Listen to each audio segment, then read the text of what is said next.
From birth until life closes, hearts starve as well as bodies. Give us bread, but give us roses.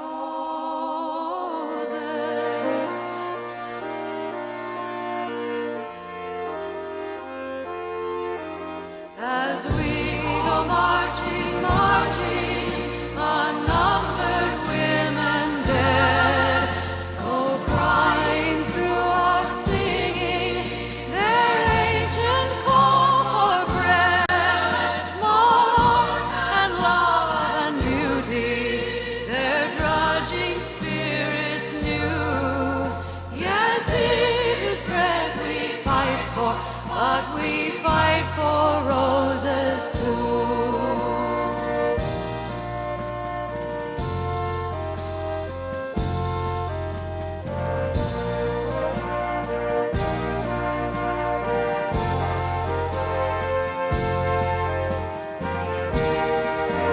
As we go marching, marching, we bring the greater days. The rising of the women means the rising of the race. No more the drudge and idler tend that toil where one reposes, but a sharing of life's glories. Bread and roses, bread and roses.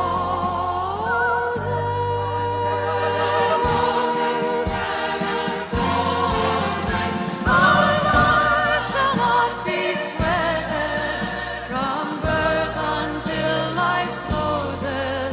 Hearts starve as well as bodies. Bread and roses, bread and roses.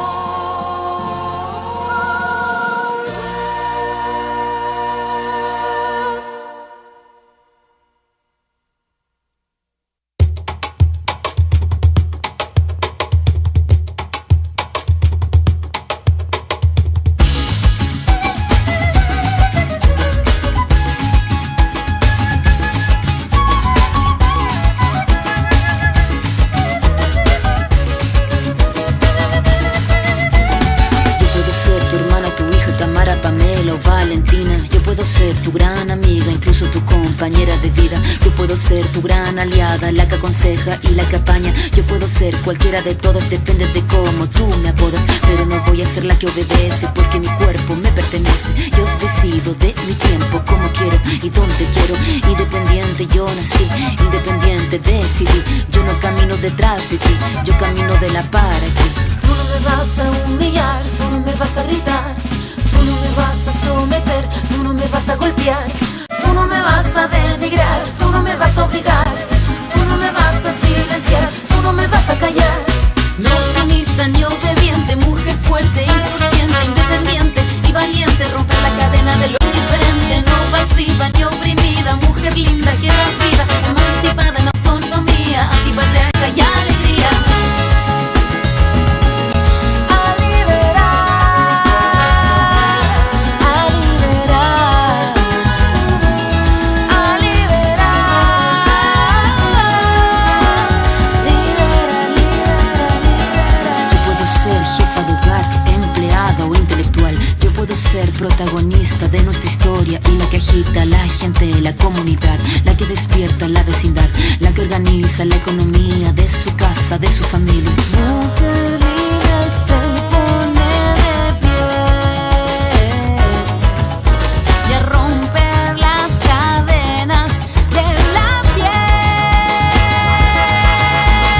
Tú no me vas a humillar, tú no me vas a gritar, tú no me vas a someter, tú no me vas a golpear, tú no me vas a denigrar, tú no me vas a obligar, tú no me vas a silenciar, tú no me vas a callar.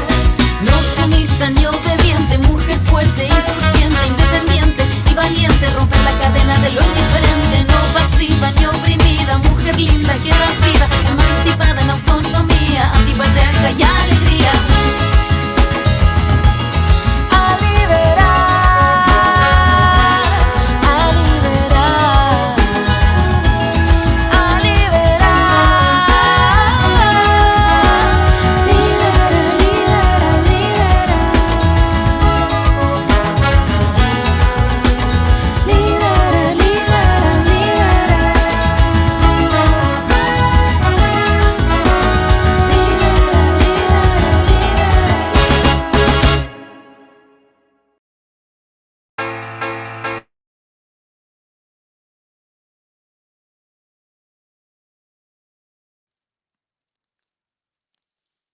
everyone, to tonight's program.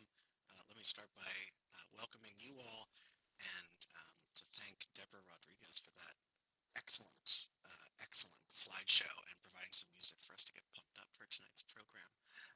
My name is Teddy Kelly. My pronouns are she and her, and tonight's program is on global solidarity with women and gender oppressed workers in honor of International Working Women's Month.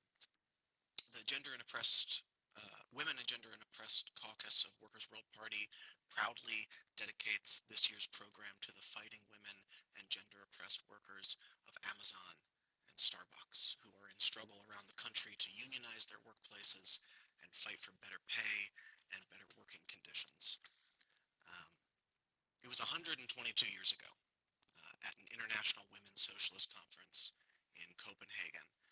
Radical activists called for the annual celebration of an International Working Women's Day to broaden global solidarity and strengthen ties among women workers. These socialists deplored the terrible working conditions faced by women workers as they poured into factories, and 1 million women marched in protest during the first commemoration of International Working Women's Month on March 8th. Teddy, you need to turn up your volume. Oh, I'm sorry. Thanks, Monica. Later in the month of March in 1911, in New York City, 146 workers, 123 of them were women, mostly between the ages of 14 and 23, were killed at the Triangle Shirtwaist Factory. Radical working women called strikes and demonstrations and kept the struggle in the streets. In less than 2 years, March 8th also became synonymous with anti-imperialism, and women in Europe demonstrated against their own imperialist governments who plunged the world into war in 1914. And of course, in 1917, 90,000 women took to the streets in Petrograd, shut down the city, and refused to leave the streets no matter what the police threw at them. As more workers joined, Tsar Nicholas II was forced to abdicate, thereby kicking off the events that led to the Bolshevik Revolution and the establishment of the first worker state in human history, modern worker state in human history. This is so much of this history I learned from a recent piece that Comrade Kathy Durkin wrote, which I was borrowing from here, who's a longtime activist in the struggle to legalize abortions in the US. And she really sums up the theme of tonight's event when she wrote, "It is essential to extend solidarity to workers super exploited by global capitalism, including millions of women migrant workers, incarcerated workers, and all people demanding economic, social, and political rights. Workers' World supports the struggle against racism, misogyny, homophobia, transphobia, ableism, physical and sexual abuse on and off the job. We call for reproductive justice everywhere. We adamantly support Indigenous women worldwide, leading the fight against corporate destruction of the planet. And we applaud the fights for unionization with workers of color, women, and gender nonconforming people in the forefront, including the workers of Starbucks and Amazon." And thanks so much for that, Kathy. We're going to be hearing from a number of revolutionary working women tonight, but first, it is my pleasure to introduce my co-host for tonight, Comrade mYia X in Boston, who is a member of the Disability Justice and Rights Caucus. Welcome, Comrade. Welcome, welcome. Revolutionary greetings, comrades, warriors, allies, and our global community. I would like to take a moment to uplift and anchor and invite those who are able to type in the chat tonight on this Zoom. I want us to center and anchor the names of those who have been martyred, displaced, erased, otherized during this pandemic, as well as this ongoing domestic and global war against women and gender oppressed persons. In the spirit of the words from Audre Lorde, warrior poet, I am not free while any woman is unfree, even when her shackles are very different from my own. And although during today's webinar, we are very limited with time, we may not be able to call out the names. We definitely will acknowledge those names as you write them into the chat. Thank you. Thank you so much, Comrade mYia, for helping us focus on remembering those who gave their lives to the struggle and who are with us in spirit still. Next item in our program tonight is we're going to hear from a dear, dear comrade and friend of ours who is also a critically acclaimed novelist and revolutionary Palestinian activist, Susan Abu Hawa. Susan was not able to join us tonight in person as she's currently traveling internationally, but she did record for us a pre-recorded statement and video that we're really excited to share with you now. And I want to thank also Comrade Sue Harris for recording this interview. So without further ado, here's Susie Abu Hawa.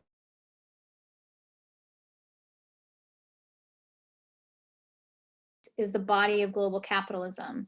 Israel is its beating heart. The US alignment with Israel is both ideological and strategic. Both countries were created by the forcible removal of the indigenous population, the theft of all indigenous resources and possessions, the devastation of indigenous culture, followed by continued suppression and disenfranchisement of the native peoples. Both countries were created by supremacists with certain ideas of ethno-religious purity and superiority. But they also differ. Israel has no constitution or any other such legal infrastructure upon which a struggle for equal rights can be waged internally in the country. While the US at least claims to strive for equality and universal human dignity, Israel explicitly, through their legal system, their military, their economy, and social structures, uphold Jewish supremacy. There are countless laws and military orders that target every aspect of Palestinian life, with the aim of curtailing their movement, their education, their opportunities, and general flourishing. Its legal system is multi-tiered, and it is applied to individuals based on their religion and the place of their residence throughout historic Palestine. It has been quite painful to watch the stunning solidarity with Ukraine in light of the lip service at best that we've ever gotten for far worse atrocities committed by Israel than we see from Russia. For years, we've been told that boycotts are not helpful, that mixing sports and politics is not okay, that culture should always be held above politics. All these lofty proclamations, as we suspected all along, turned out to be no more than thinly veiled racism. Because suddenly, as we see with Ukraine, it is now useful and good to boycott Russian goods. It's useful and good to ban Russian sports teams. It's useful and good to cancel Russian performances, to suspend business operations in Russia.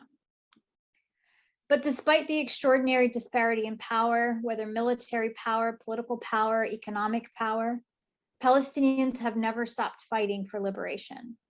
We have never stopped fighting for our ancestors and our culture and our history.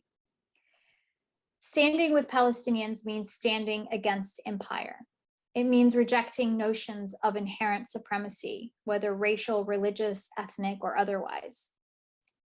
Palestine is the single remaining Western settler colonial project. Ensuring the Zionist project does not succeed in its imperial aims is to fight at the very beating heart of imperialism, capitalist extraction, and indigenous erasure.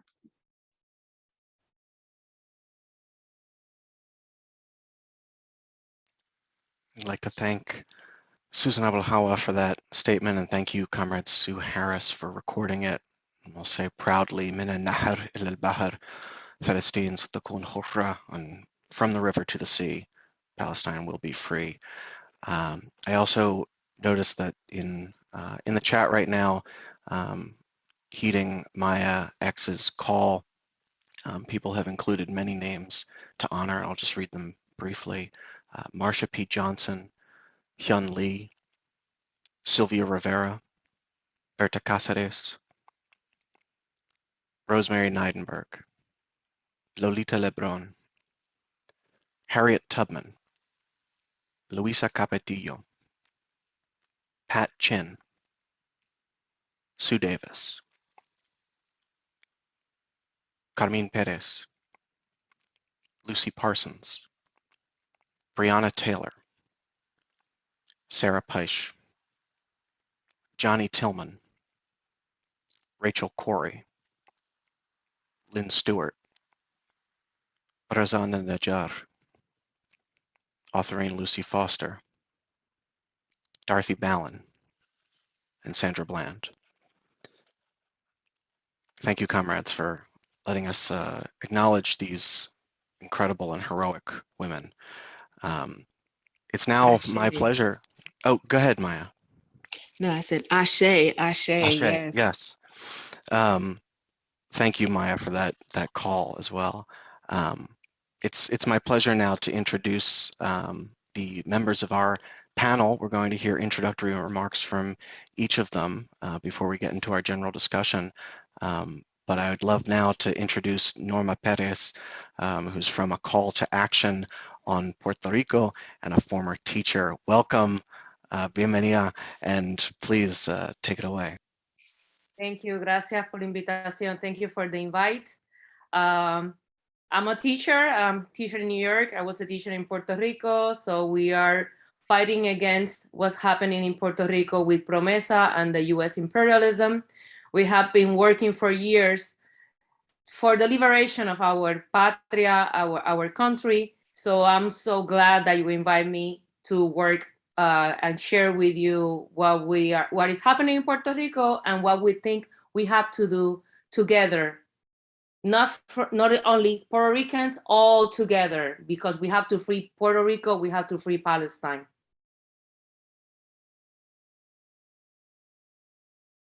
Thank you so much, Norma, for being with us. Next, I'd love to introduce our next panelist, a dear comrade of mine. Stephanie Tromblay is a lifelong unmuting. As a lifelong union activist, one of my principal concerns today is the corporate push across the board to attempt to force working people back to 19th century conditions, such as being paid piecework by the job, like many gig workers are being paid, just like the Triangle Shirtwaist factory workers were paid. Even a machinist union local in Boston, I think it was, recently fought off so-called flexibility demands. Where I live now, I recently met some highly skilled Comcast technicians who told me they're being paid by the job. And many have to work 60 to 80-hour weeks to cover their overhead. In my industry, in the printing industry, in many cases, wages have been forced down to the 90s levels. Workers of all ages, though, are being forced to work on contract, a fancy way of saying temps with no benefits. Everyone needs to pay attention to this. This isn't confined just to the youth.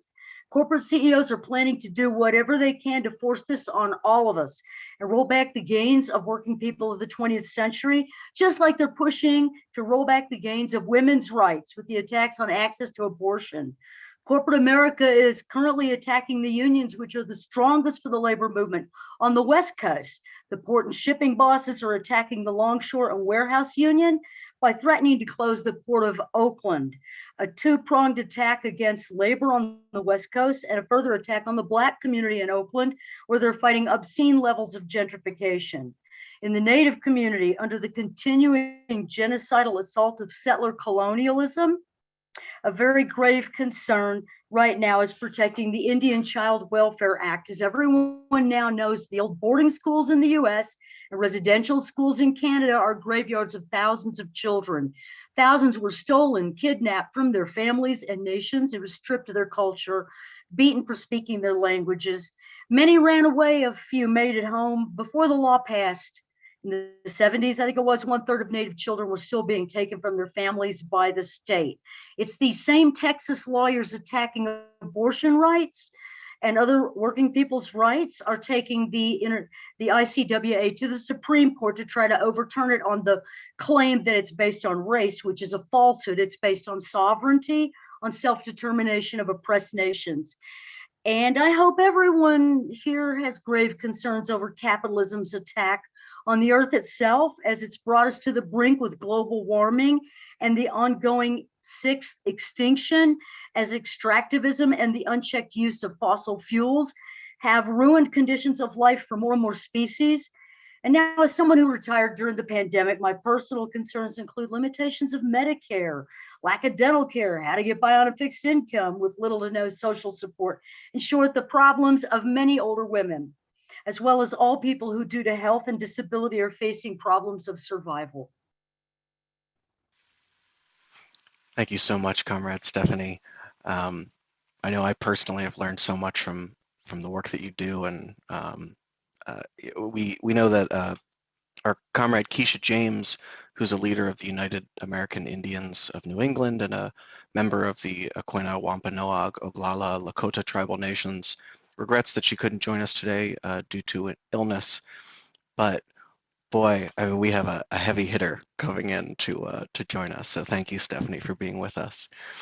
Finally, the last member of our panel, it's truly my honor to introduce Marie Kelly, who, apart from being a dear comrade of mine, is also my mother. And she is a longtime registered nurse and an at-large member of National Nurses United. Marie, welcome. Please introduce yourself. Thank you, Teddy, and thanks to the Women and Oppressed Gender Caucus for asking me to join the panel. The pandemic has made it impossible to hide how broken the profit-driven US healthcare system is. But nurses working in hospitals knew this firsthand well before the almost 1 million COVID deaths in this country. Now is the time to be active in campaigns against for-profit healthcare and advocate for nurses in their fight for safe patient-to-nurse staffing ratios. Nursing is still a profession predominated by women. Nurses experience misogyny and the oppression of patriarchy, despite being the essential workers caring 24/7 for the sick and the dying. Only dire circumstances force a nurse to leave the bedside to walk a picket line, but that is what's happening across the country. From the St. Vincent Hospital in Massachusetts, where the heroic nurses held to their principles and won major staffing concessions from the owner of the hospital tenant after a strike that lasted almost a year, to Kaiser Permanente healthcare workers on the West Coast fighting for fair wages. Nurse unions are pushing hard on two initiatives: safe patient-to-nurse staffing ratios and universal single-payer healthcare. First, the so-called nursing shortage is not due to a lack of nurses, but is a result of hospital administrations' deliberate understaffing in order to maximize profits.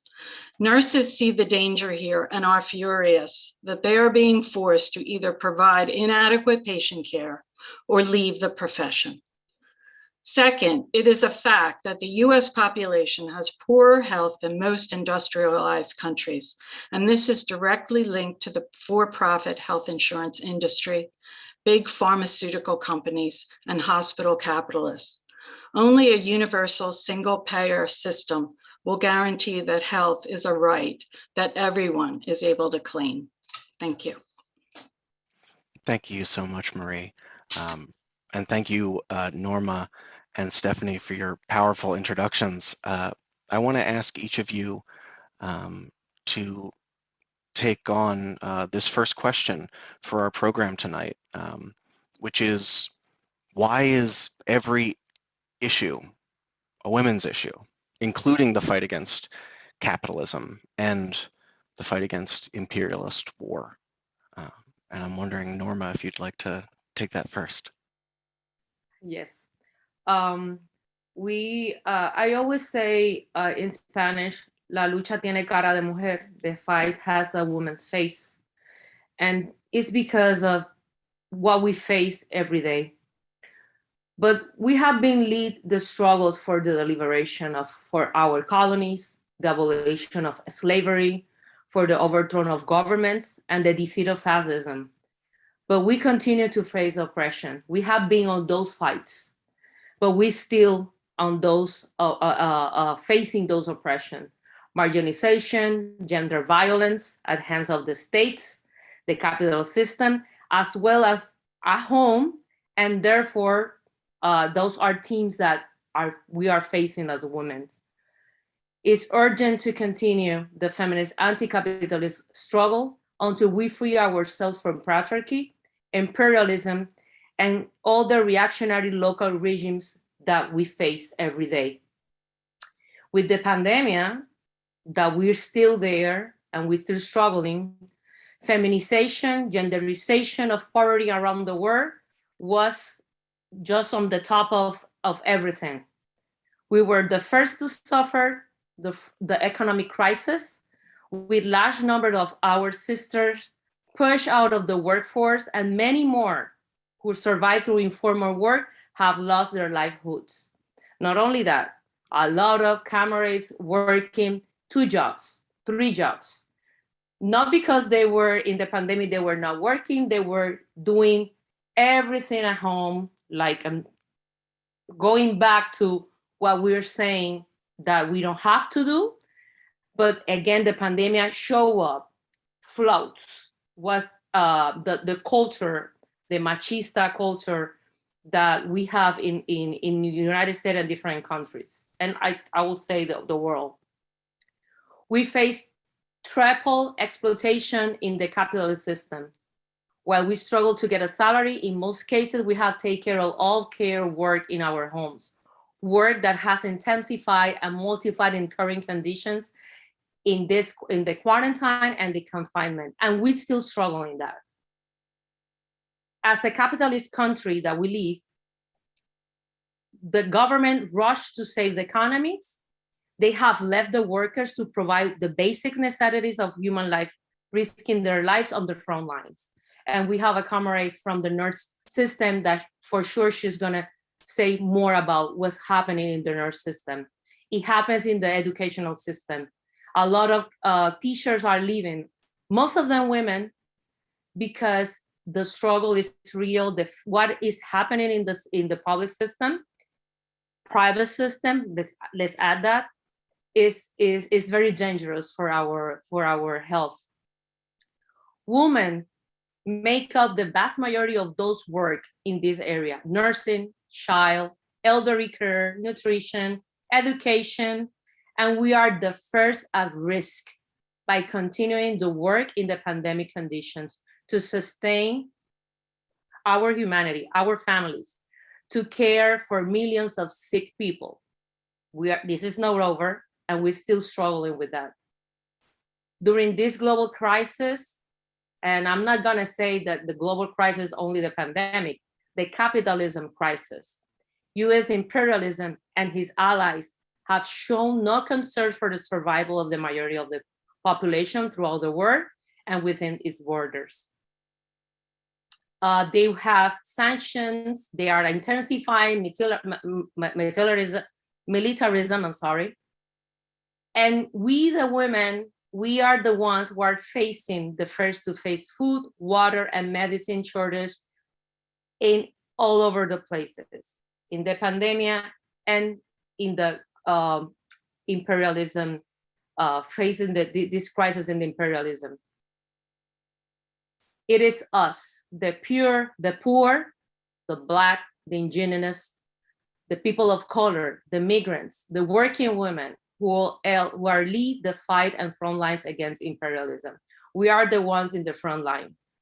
We are the ones that we are saying what we have to do, We are, he said in Spanish, doblando nuestras mangas to do the work, to do everything to survive. And this is we have to stop it. We have to do more about it.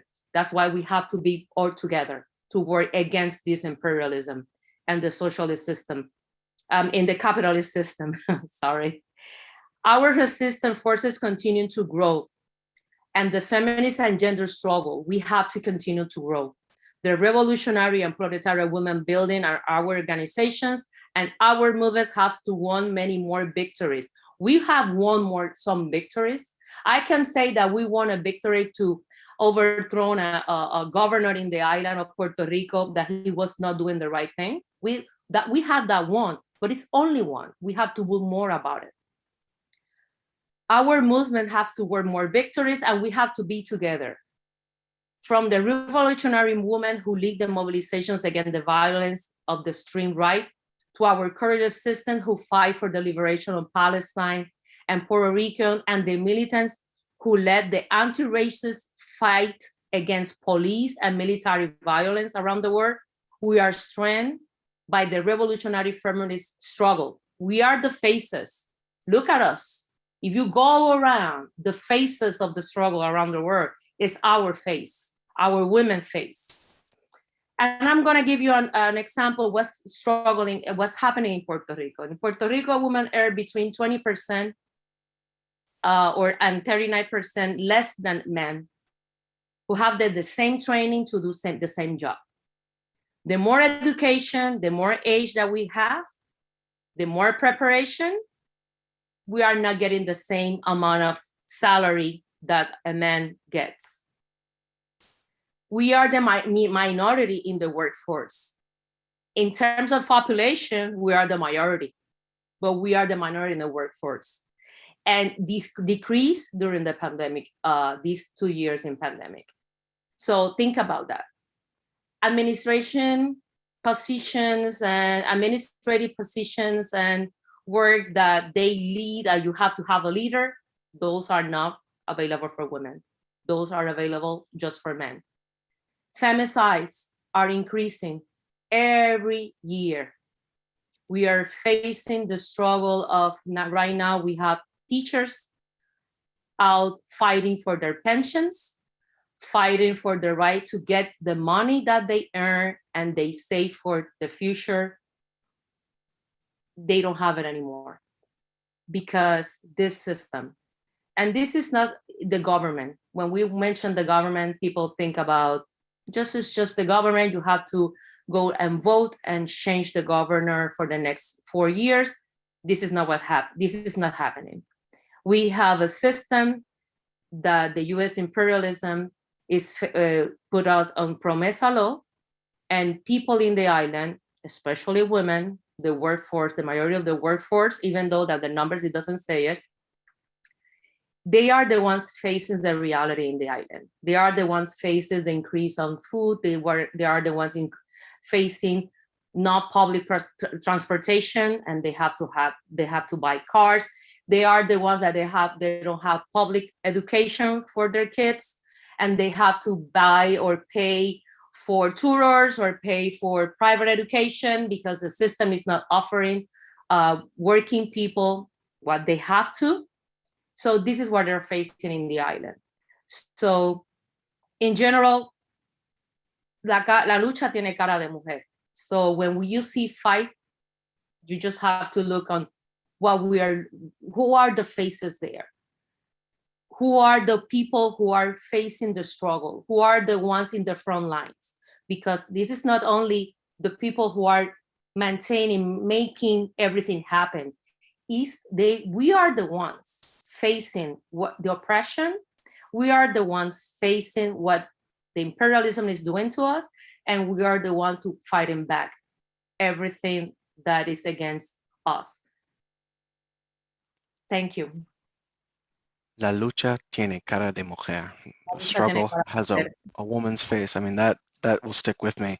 And I'm so glad that you mentioned this in particular, Norma, in terms of, especially in this period of current crisis, the idea that maybe sanctions, it's like an alternative to war. No, sanctions are war, and sanctions disproportionately are target and affect women and gender oppressed people. Thank you so much for that, Norma. Stephanie, I'd love to hear your answer to this question as well. Why is every issue a woman's issue? Every issue ultimately does come back to women and all gender oppressed people, where our opportunities and conditions as working people are generally much more limited in the profit system. And we face gentrification, forcing people into worse and smaller housing over and over, even onto the streets. Restrictions on our personal health, such as access to reproductive health care, access to even being able to have children with or without a partner economically, and to be able to raise them with decent housing, adequate amounts of good food, opportunities for education. For women of color, the threat remains whether they and their families and children will be safe from the police, from racist attacks. And as Norma mentioned, the global presence of ongoing femicide.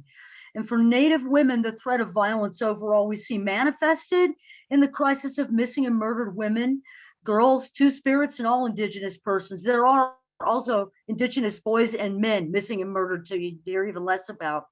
The treatment of women and all working people who, under this profit system, give up about a third to a half of the hours of your daily lives to the corporate bosses. And it's increased to the extent we've seen teachers walk out on wildcat strikes nationally before the pandemic. And workers are fighting for unions again. The Starbucks workers, who are overwhelmingly often LGBTQ plus women and gender oppressed workers, are on a roll filing for union elections. We salute all the Amazon workers working in horrible, even killing conditions in the warehouses. And I'd like to give a personal shout out to the 150 mYia Wolf Workers Collective here in Santa Fe, who are bargaining this week for their first contract. On another note, if we look back historically to the Vietnam War, which led to a period of uprisings here, although the draft was forced on all young males and those assigned to the male gender, the impact was also felt by their sisters and partners and siblings and their parents, their mothers who bore the grievous loss if their child died fighting in an illegal war. When you see this huge corporate media drive over the war in Ukraine, all targeting one country as an aggressor by leaving out the context and history of the US role leading to this war, it's easy to imagine them drumming up a push to bring back the draft at a time that they believe young people will be easily lined up to go and die and come back in a box or a body bag, if at all. To the ruling class, we're all cannon fodder. We're all just numbers to them. And if they were to draft women, this is not an advance for our gender to be sent to die in their illegal wars for fossil fuels. Absolutely, comrade, powerfully said. And thank you again for centering this question of the destruction of the environment as a result of capitalism and imperialism. I'm also happy that we're joined by Deborah Rodriguez. I hope, Deborah, you'll jump in on this as well.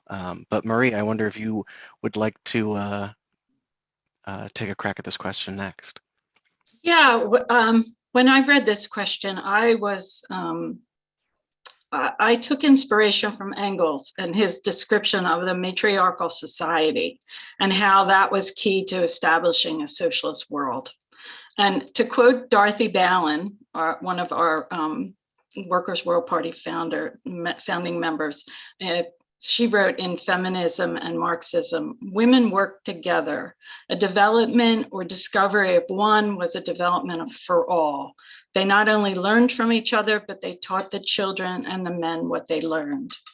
And I think it's this concept of surplus wealth that established the patriarchal society where women experienced the forced inequality in a society dominated by men that we still are, that is still oppressing women today. As a nurse, I think nurses are caregivers. And I think as far, when nurses think of war, they think of the human suffering that comes from war. And so I think that is that should be like in the forefront of our thoughts when we think of imperialist wars. And I think women as caregivers, women as see that more clearly, perhaps. Yeah, that's it. Thanks, Marie. That perspective of those who are directly dealing with the repercussions of these capitalist crimes, it's really important that we center that as well. mYia, I know you had some thoughts that you wanted to share on this question. Yes, thank you, comrade. As you're centering this question with us, and definitely also inviting the audience to write some of their responses in the chat, because we want to see what your responses are to these questions as well. One of the things that I really wanted to center on is this recent $1.5 trillion $1.3 trillion general spending bill that was just passed by the Congress. And if we can, think back and this bill is 2,741 pages long. And out of those pages, very few of the 1.3 trillion of our dollars collectively as a global class is going to our class. To see, as I watched the Ukrainian president address the Congress and the Senate yesterday, and to hear him conjure up the words of the statement that Dr. King said, "I have a dream." And he says, "We have a need in the Ukraine." And as I sat there, I said, we have a need as well as a global class, as an oppressed class that deals with the repercussions. As I sit here too, and I'm centering our class of incarcerated workers and thinking about how in 32 states in these United States of America, 32 states, to this date, women are still shackled for childbirth. Before, during, and post. They have $730 billion that they publicly declare that they have given to the defense spending and other militarized weapons that they are giving over to the Ukraine in this war. And the US keeps saying, we're not engaged, our soldiers are not there. The fact that you are sending weapons that are built with our tax dollars, you are engaged. And so I think about the Violence Against Women's Act. They don't even give you the number. All they tell you is that it's been reauthorized. But we know the impact of violence against women and gender oppressed peoples in the United States. I also want to talk about what the recovery, they keep talking about this recovery and the recovery and forcing workers back into the workplace. But we know from the data that the recovery for Black women workers specifically have not been what they claim this regeneration of additional like burst in the economy is happening. Black women workers are not having that same recovery, and other oppressed peoples are not having that recovery as well. It is stated that when it comes to housing in the United States, that there is not one state in all 50 states that a person or a family making minimum wage can afford to rent an apartment, whether it be a 1 or a 2 bedroom, not one place. And evictions are on the rise because most of the moratoriums that are protecting families and individuals are about to expire within the next 13 days. And as we think about the workers and the incarcerated workers, my comrade in the DJRC stated, the maximum wage of a US incarcerated worker in the federal prison is $1.15 an hour. $1.15 an hour. So when we think about solidarity and what it means, when we globalize this solidarity and we lock arms and we are saying to Mr. Schultz over at Starbucks and Mr. Bezos, who had the audacity to get in a jet, I think again yesterday, we will not stop this resistance. This rebellion will continue and the struggle will continue. So I just wanted to center that into the conversation as well, comrades. Thank you. Thank you, Comrade mYia. Extremely important. I'm so glad that you brought up the struggle of incarcerated women and gender oppressed people. So often our conversation about political prisoners is absent figures like Ana Belén Montes and Afia Siddiqui, just to name two. The MOVE women, so many of them incarcerated for over 40 years. Ramona Africa targeted, Debbie Africa, Janine and Janet Africa. Debbie Africa gave birth in her prison cell to the great Mike Africa Jr. I think it's so important that we continue to understand that women political prisoners are targeted with special conditions and oppression. I also want to read some comments in the chat, and folks, as we move on in our program, we get to our question and answer section as well. I want to encourage folks to put their questions in for our panelists to take on. Before I read the comments though, why don't I go to Deborah Rodriguez here in Philly, or actually I'm in Philly, Deborah's in New Jersey. Go ahead, Deborah. Evening, comrades. So thank you for just letting me jump in on this conversation. I appreciate it. So one of the first things I wanted to say is that I'm new to this space of whether it's activism or organizing. So I want to thank all the people that have been doing it for so long. And I was reminded when I was putting the slideshow together that there's been so many women doing so much. And somehow I've never seen it.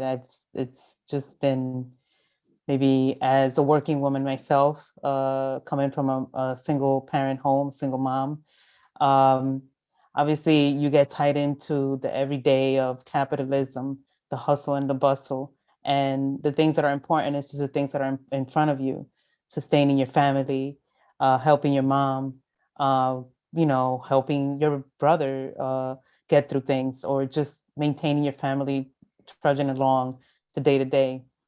So in a sense, I missed all that, right? But even at this late age that I'm at, I realized how important it is. To Norma's point about women being the face of the struggle, it's important that we keep that in mind, right? Because regular women like me and like all of us, right? But even the ones that are not a movement are literally struggling to get by day to day. Regular working woman, Black and oppressed woman, incarcerated woman. So in whatever way we're doing it, and however little or big, and for those that have been doing this for longer than I've ever have, first I want to thank you. And now that I'm here, I hope I can stay along as long as some of you have been. And I thank you all for all the years of work that you've done. But I'm reminded that it's just a lot of women out there that are struggling to get by day to day. They may not have all the analysis and all the depth that is being shared here today, but only if they knew, and I wish they knew, they would join in. I'm just 100% sure. So the struggle for us is just to get them on our side. And I didn't have anything prepared, so that's all I had to say. It's brilliantly put, comrade. I mean, that is our mission, isn't it? We know that everyone in the working class is suffering under these same conditions. We happen to be the people who have studied it at length and who are involved in the struggle, and we know that this is something that we're all facing, but we have the capacity to fight back. Thanks, Deborah, for that intervention. That's really important. I also just want to say before we go to our next question, specifically the way that the imperialist media and the corporate media will very cynically use the reality of women and gender oppressed suffering as an excuse to engage in imperialist aggression. We can't fall for that. I know both Deirdre Griswold and Leslie Feinberg in the past have written about the very cynical weaponization of the condition of Afghan women to justify the US assault on an occupation of Afghanistan.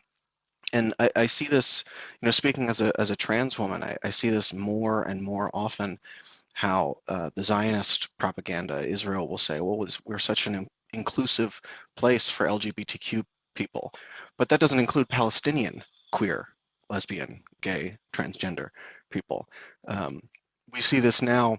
I mean, the gall that the US media has to say, this crisis in Ukraine is going to disproportionately affect trans people, while the United States itself is making it criminal for children to express their gender identity in any way they see fit with this legislation in Florida and Texas. I find that hypocrisy incredibly infuriating. But I want to thank everybody for this great conversation so far. I want to go to our next question, which is, how does political consciousness lead to building global solidarity? That's sort of a perfect segue from Deborah's point to this question, which is, how do we get that political consciousness developed, and how does that lead to better global solidarity? And I wonder if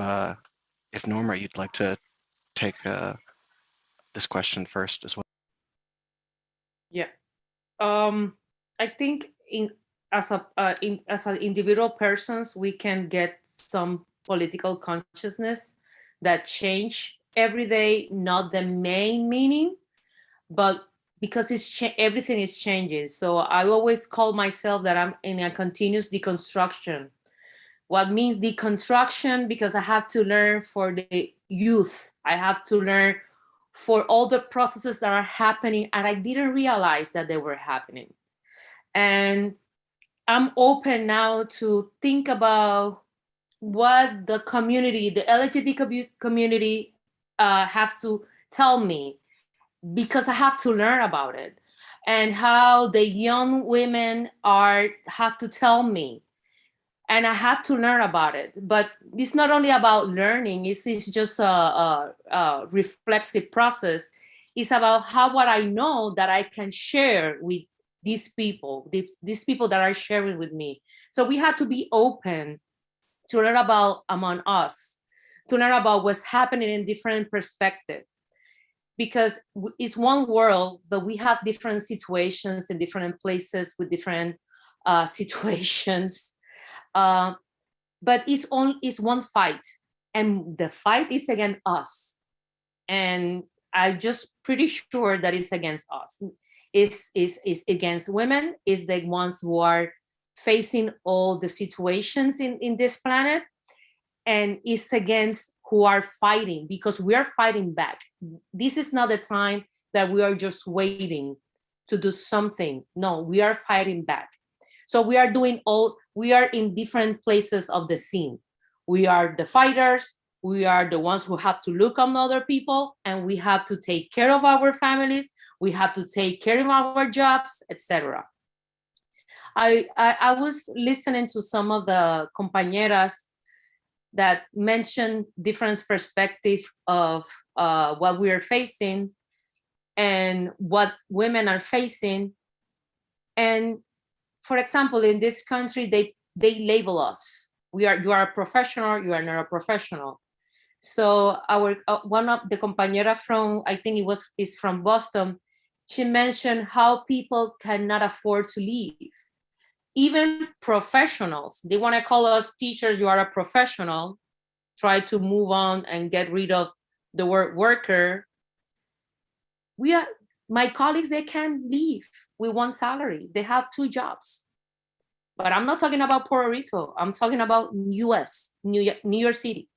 Most of my friends, like my colleagues, they are working more than one job because they don't have enough salary. It's not enough for them to afford and pay for the basics: house, food for their kids, transportation.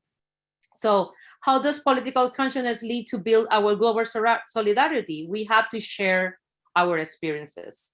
We have to be humble to listen, because what I think is the worst situation for other compañeras is going to be the worst. So we have to share. We have to build together community. Now we have this opportunity to do it virtually, but more than virtually, how do you address to different people that are around yourself, around you, in your workplaces, even your family,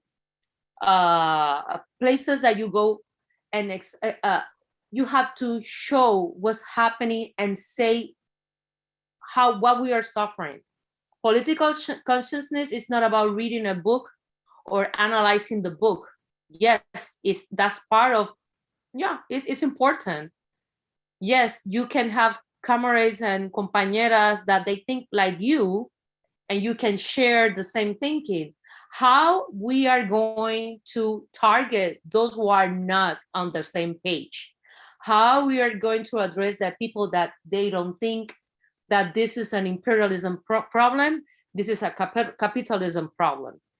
How we are going to work on with those people that I think this is an open book. I think it's because I'm a teacher, so I always have faith that you can learn or change the way of thinking. So how we do that every day, and how we build global solidarity, we have to know about what's happening in different places, what is the struggle, find the main points that we have in common, look on the ones that we don't have in common, where we can share and we can support our compañeras and compañeros. And that's how we build political consciousness. Yes, we have to do the reading, the prepare people. This is what we want you to learn about it. Let's discuss it, following the process of in the same of the education. But also, the most important one, be human, be humble, and learn from them. You are not the savior. You have to learn from, this is a reflexive process. So that's how I think we have to build, how we are going to build political consciousness. It's not about us. I think we are clear in general. We have to build more political consciousness with other people that we are not on the same page. Thank you. Thanks so much, Norma. And yeah, how do we speak the language of the working class? I'm not talking English or Spanish, but speak to people in a way that makes sense and is based on that back and forth conversation, not just the hardcore theory. Deborah and Norma, I think, are like really laying out the challenge and the strategy, but I'd love to hear Stephanie on this as well. I want to thank Norma for that brilliant breakdown, really in depth. I'm just going to address this very generally. When we first become politically conscious, it's usually around an issue that's impacting our own lives for most of us. Here, we went on to learn about other struggles, and we began to feel solidarity for others under the economic and other assaults of capitalism. As bad as it's getting for the many here in this country, we learned that conditions for women, oppressed genders, and all people are far, far worse in, say, Haiti, due to US interventions in their own government. And we know that Africa too has faced settler colonialism, and we must exercise solidarity every day with Africa. And if we're principled in our political consciousness, we must build solidarity for women, people of oppressed genders, and all working people around the world who face the same enemies that we do: Wall Street, the banks, the corporations, and their imperialist war drives. And global solidarity is the only way that we will stop capitalism's war on nature, on our Mother Earth, the atmosphere, and the very biosphere. Brilliantly put, comrade. Thank you, Stephanie. Before we start to hear from more questions from the audience, Marie, would you like to take this question on as well? Yeah, this question, it hit me because I have been studying a nursing philosopher from Belfast, Sam Porter, and he put the question that why aren't all nurses Marxists? Because under capitalism, the socioeconomic mechanisms of capitalism affect nursing care. And some of the more fundamental tenets of nursing are just counter to capitalism. For example, nurses are taught that health promotion is so important, and preventing disease. But under capitalism, there's such societal inequality that there's no way that this can be achieved, and the health of the population of the oppressed and people of color is impacted so much by poverty due to capitalism. Another tenet is that nurses provide sustenance, but how can you provide sustenance in a system that is subverting the viability of the planet and humanity? In relation to comforting and assistive care, that it's not possible under a capitalist for-profit healthcare system to have a therapeutic relationship with the patient, because you're always under the gun to keep moving and short-staffed and never enough time to really do your job proper, and provide the care properly, because there's always the bottom line of how much profit a hospital is reeling in from patients.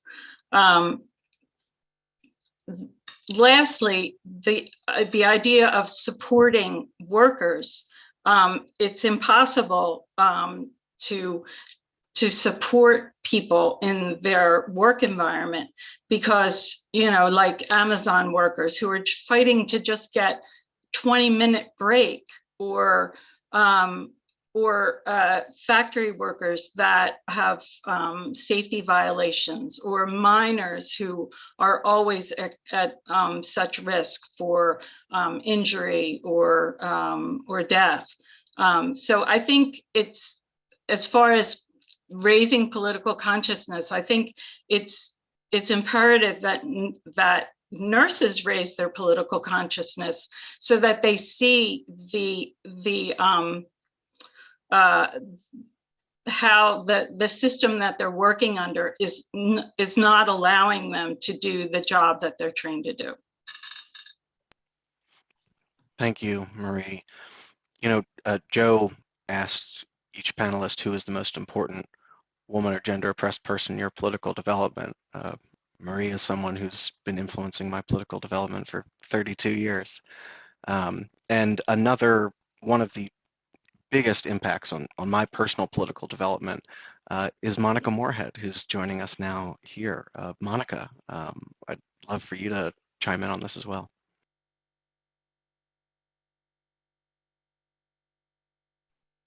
I have to unmute myself.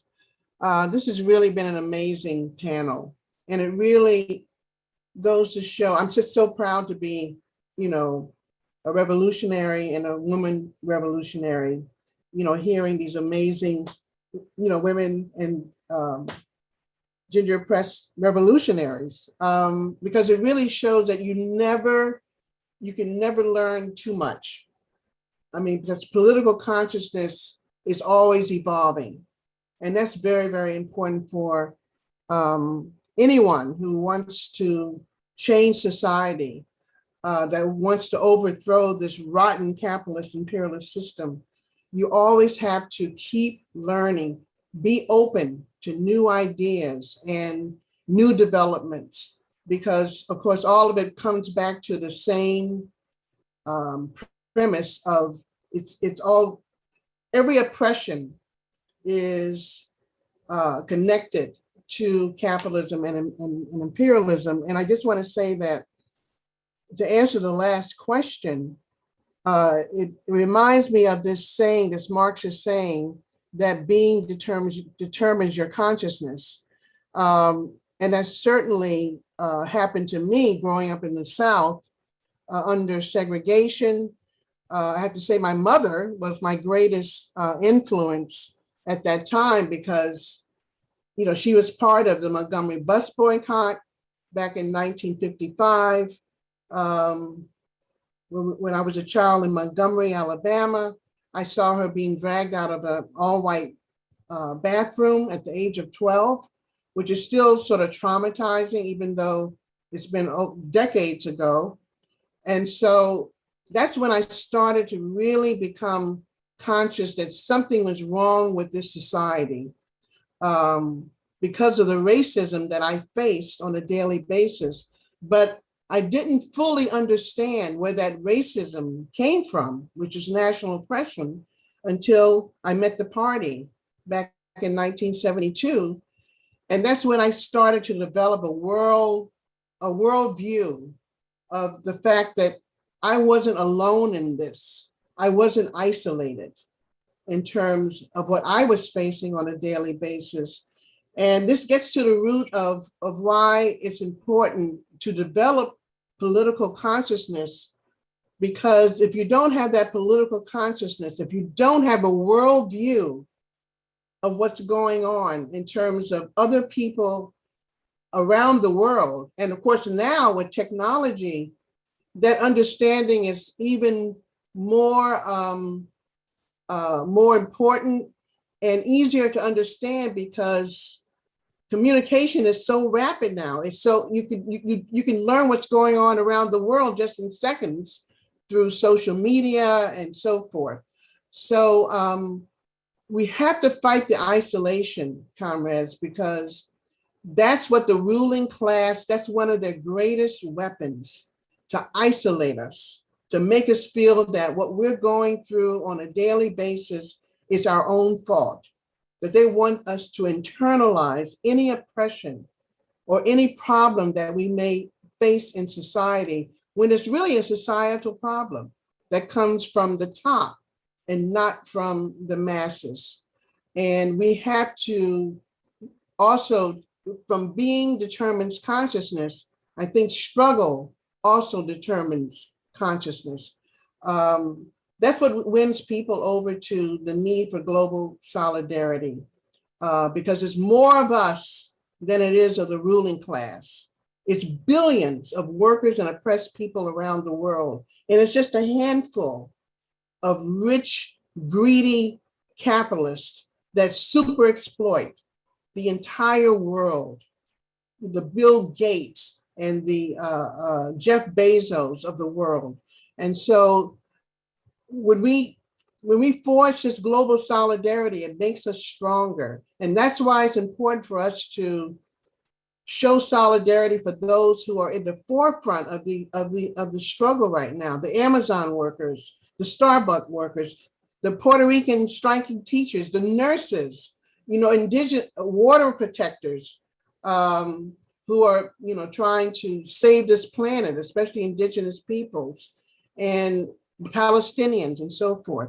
And so with that said, I just want to bring to your attention two important events that are happening in New York City. If you are in the New York City area, you will want to be a part of these two activities that are happening this Saturday, which is also part of Women's History Month.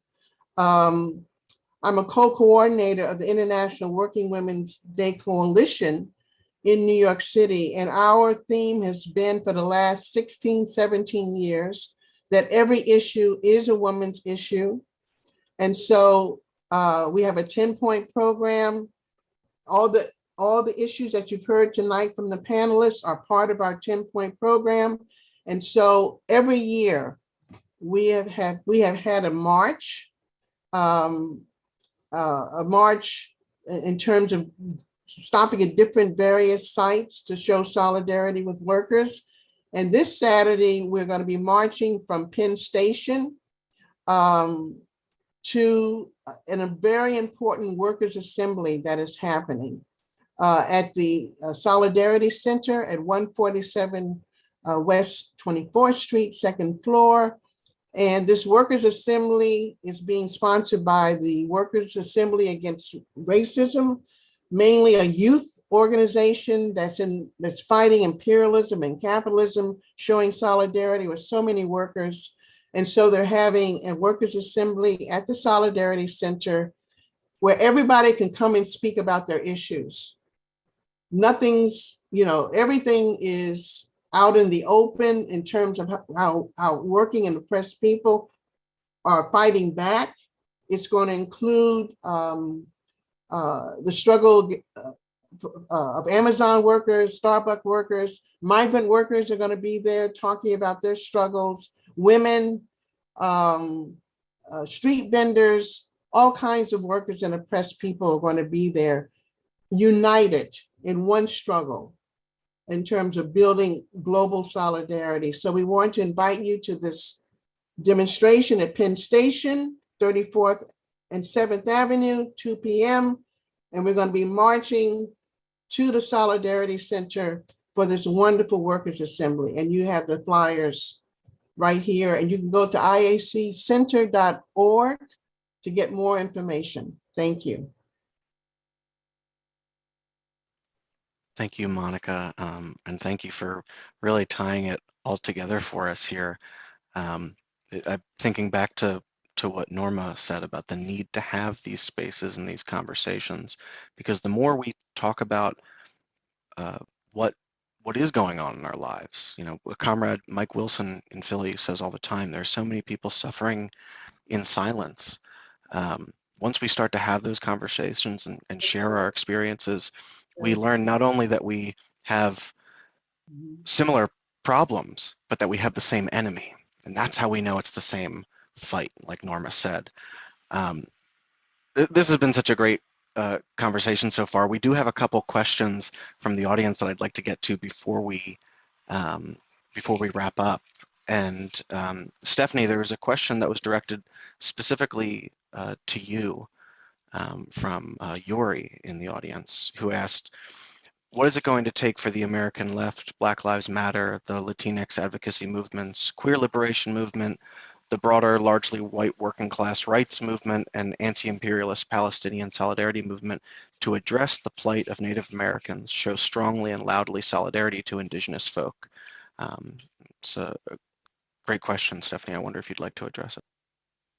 In part, I can. I hear you, Yuri, about Canada, which reminds me that recently, and this is only coming to mind because of the war going on now, the one that we hear all about all the time and nothing else, is that there had been after World War II Nazi POWs in camps in Canada and the US, and the coverage I saw was that Canada had taken them in and resettled them and given them jobs. That happened in the US too, but we don't hear about that.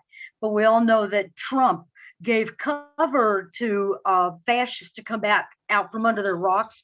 And we're facing fascism emerging on a global scale. And we have to educate our class in general that this is going to be the threat that we have to fight. But the working class in the US is not all white, despite, talking heads on TV that you might see. In my last few jobs in New York City in the last 10 years, that my coworkers were Black and Puerto Rican, Filipinas and Chinese women, African men. The fewer white people were sort of like 1/3 women and 1/3 gay men, and I think that as working people are raising the fight to higher stakes with all of the union struggles right now, that the leadership too eventually is going to reflect that this is not an all-white working class. It's a multinational, multi-gendered working class. The left must build solidarity here and in the other settler colonial countries. That's our job. That's our job. That's our role, comrade. Thank you so much. There was a really great question also from a comrade Marta in Philly, and she had asked about something that we're seeing now as one of the forefronts of the global working class struggle, and particularly in the U.S., which is why is abortion, along with gender confirming treatment for children, being recriminalized now? I think that's a great question. Why are we seeing this escalating attack on women and gender nonconforming people? I wonder if anybody on the panel would like to take that question first.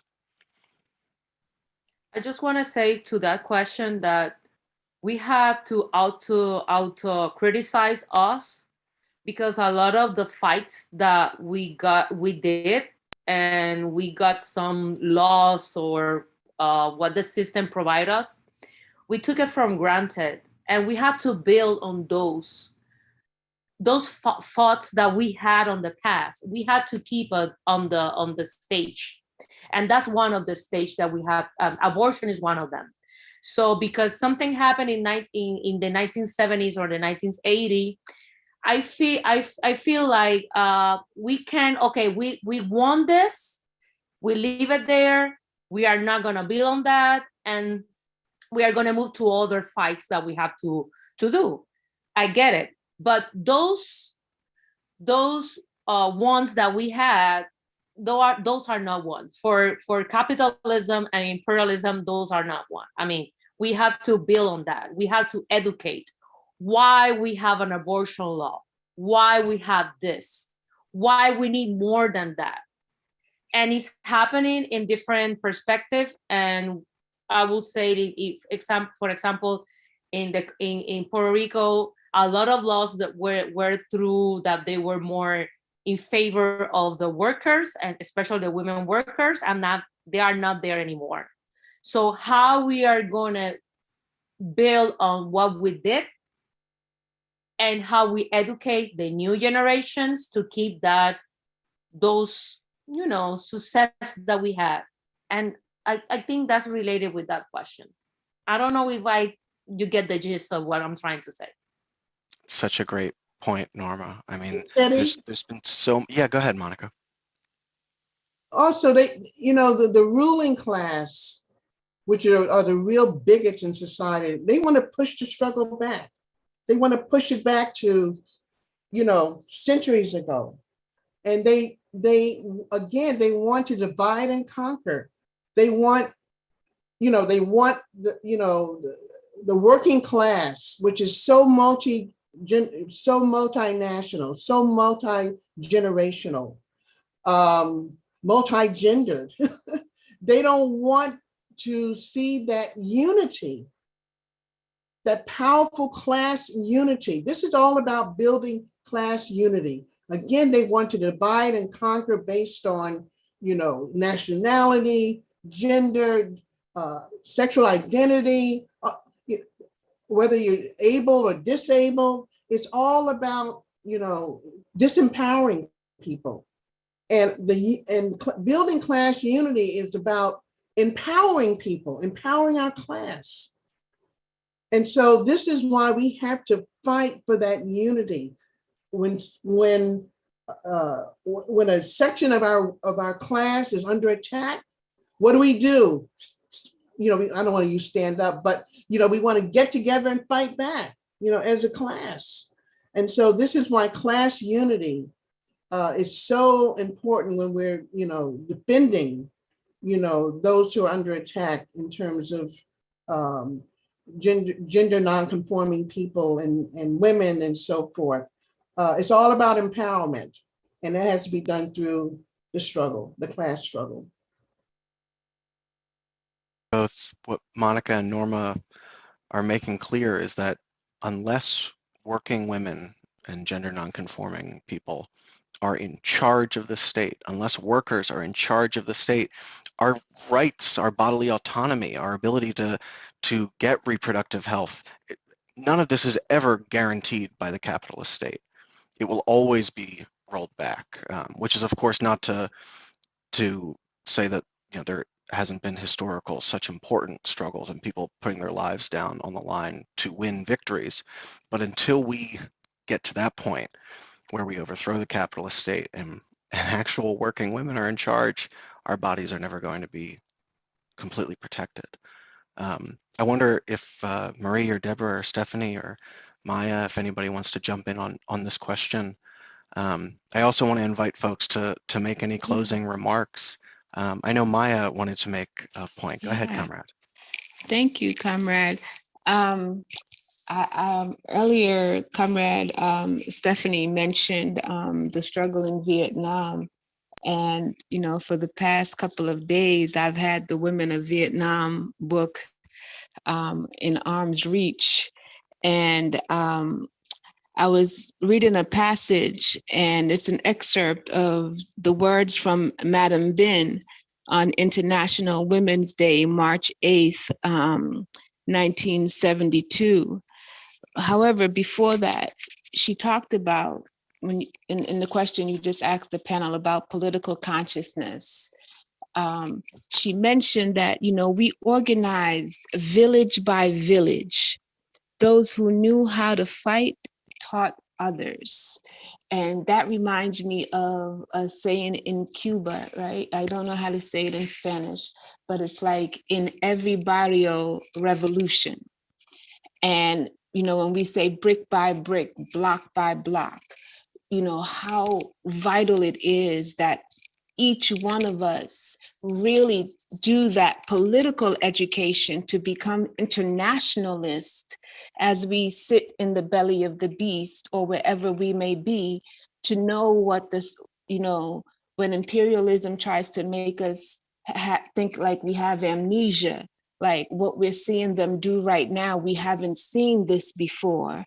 And so Madam Binh stated in this excerpt, as a thank you and a greeting to American women, she said, in the past year, your continuous and really creative activities have filled us with much enthusiasm about our American sisters strengthening their solidarity and playing an even more positive and important role in the American people's common struggle for an end to the aggressive war in Vietnam and for social progress in the United States. The South Vietnamese women have been encouraged by the news of their American sisters' actions, rallies, etc., serving as a severe warning to the Nixon administration's reactionary home and foreign policy. And so every time I see Joe Biden on the screen, aside from wanting to throw my TV out the window, but I don't want to harm anybody walking by, I'm reminded of words from Madam Binh. I'm reminded of the words from Winnie Mandela when she said that, Steve Biko, Mark Haney, Winnie Mandela, and the other warriors of the ANC and the women of SWAPO, like this was the generation that chose to engage the enemy. And this is exactly what we see workers doing at the Starbucks Every time I enter into a supermarket that has a Starbucks subsidiary, where they may not be engaged in a battle the same way as those as the Starbucks store, but they see the button that we wear from the Starbucks United folks, right? And when we have that button that we've had for many, many years as a party that says solidarity with all immigrants in the various languages, when folks from different regions whose language is represented on that button walk up and say, that's my language, right? And I can share and engage them in the fact that we study and we know and we stand in solidarity with their struggles. And so these things are not accessories that we're wearing on clothing. We are actually living and breathing this. You know, we discussed this when we were on a panel years ago. I believe it was the 40th commemorative reflection about the assassination of Che. And we talked about how capitalism had put Che Guevara on T-shirts and all sorts of people are wearing them and they're comfortable with that. Walmart was comfortable selling a Che Guevara T-shirt, but the threat becomes when our class knows who Che Guevara is and what the guerrillas and the Cubans were standing up for, you know. And so that is the way how I see solidarity as living and breathing, because every single day that we open our eyes, whatever our abilities may be, even our class that is locked in cages on the battlefield. As I'm reminded recently, as I sat with Russell Maroon Schultz Jr., you know, when he came to Boston, you know, when we did the Porch Fest, Curb Fest, you know, and they let us know that this system is trying to make another generation of political prisoners. As we are fighting to free mYia, to say hands off Assata, free Ruchelle McGee, free Sundiata, free Afia Siddiqui, free Joy Powell. And as we also celebrate those whom we have welcomed home, but we know that this system still holds them, but the chains and the shackles of parole, because they're not fully free until we disrupt, dismantle, and abolish this system. There is no reformation. There is none whatsoever. And so I'm just so enriched by being able to be a part of this wonderful gathering.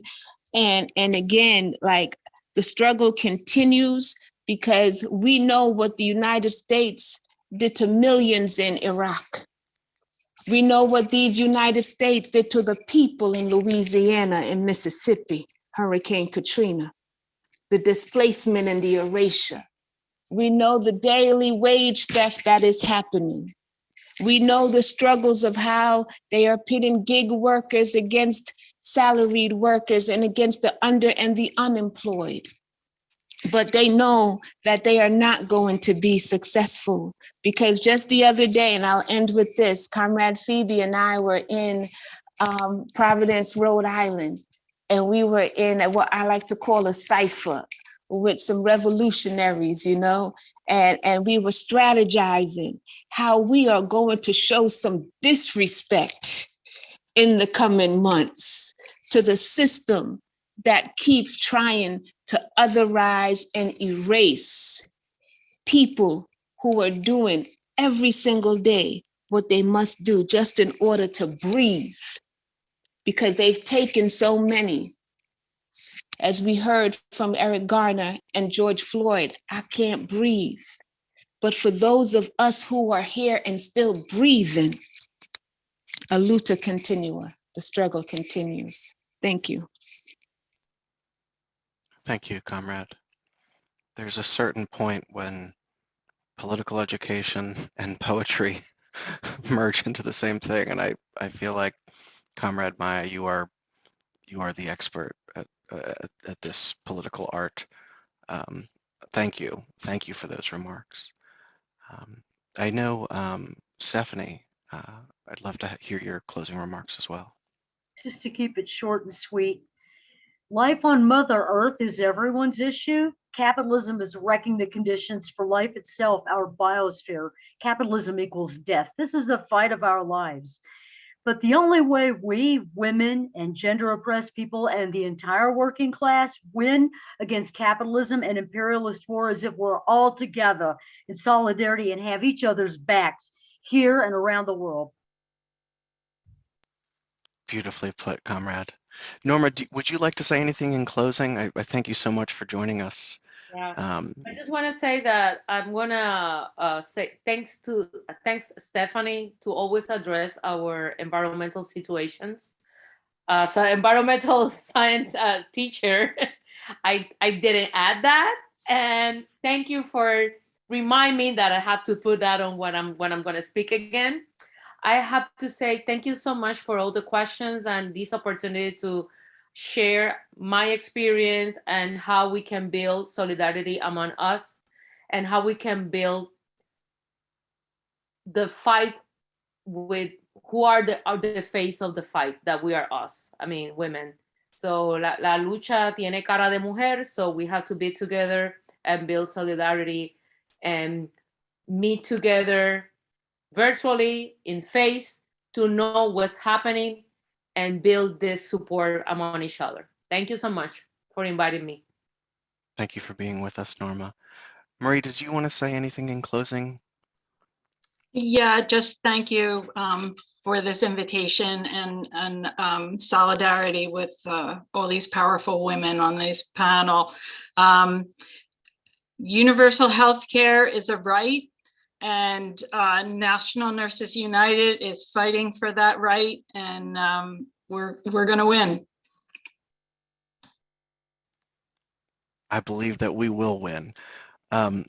Comrades, Norma Pérez, Stephanie Tromblay, Deborah Rodriguez, Marie Kelly, Monica Moorhead, Comrade mYia X, Susan Abulhawa, thank you all so much for this great discussion. I'll leave you with the words of our dear comrade Leslie Feinberg, who said, when it's your life that's on the line, when you're struggling, look to the left or look to the right, and I'll be there. I'll be there and I will fight for your rights, because your life is as precious to me as my own. And I know that if you go down and I've let that happen, they're going to come for me too. And shame on me for not having understood that. This is really, it's been an honor to be with all of you. So I think we're going to close now with a little bit more music. For folks who want to hang out, we'll play our Deborah's wonderful slideshow again. And thank you, sisters. Thank you, sisters and siblings. I really appreciate it.